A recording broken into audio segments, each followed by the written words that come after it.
Nastroyka jarayonini qisqacha tushuntirib bermoqchi edim. Xo'p. Impulsni ko'rishinglar mumkin. Impulsni har bitta injektorni o'zidan o'qib olsa bo'ladi. Bunda mana bemalol xohlasanglar raspredaldan, xohlasanglar bobinadan, xohlasanglar injektor o'zidan bemalol impuls olsanglar bo'ladi. Bu yerda juda ham sodda.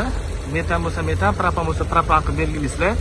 Bu yerda sizlar qo'yilgan injektorni tanlab olishinglar kerak bo'ladi. Bizaniki Real IG1 2 ohmli bilan bir xil bo'lganligi uchun xuddi shuni tanlab olamiz. Bu yerda kilo ohmda qo'yilgan. O'zida ichidan chiqadigan temperaturning datchigi 4-7 kilo ohmda ishlaydi. Bunisi bo'lsa 608 kilo ohmda.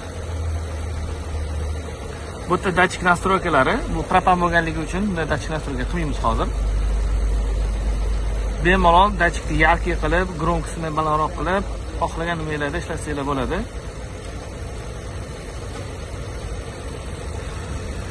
Ana endi bo'lsa sizlarga kalibrovkasini olib ko'rsatib beraman. Bu temperatura reduktorlari. Xuddi shu holatda bemalol kalibrovka qilib olsak bo'ladi. Bu yerda рабочий давлениyaning o'zi to'g'rilab, korreksiyani ham o'zi to'g'rilaydi. Bu yerda parametrlarimiz bilan ishlash. Kalibrovka jarayoni boshlandi. Ustakalar, kalibrovkamiz tayyor bo'ldi. Holostefod nastroykasi. Korreksiyamiz. Parametrlarimiz ishlashi. Xo'p. Bos.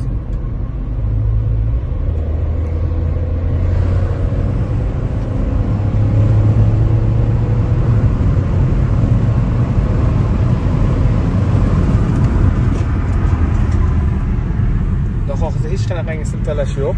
Bemalol zo'r yuradi avtomobilimiz. Buni ham tayyor nastroykalarni gruppaga tashlab qo'yamiz. Bemalol foydalansanglar bo'ladi. Yurishlari zo'r.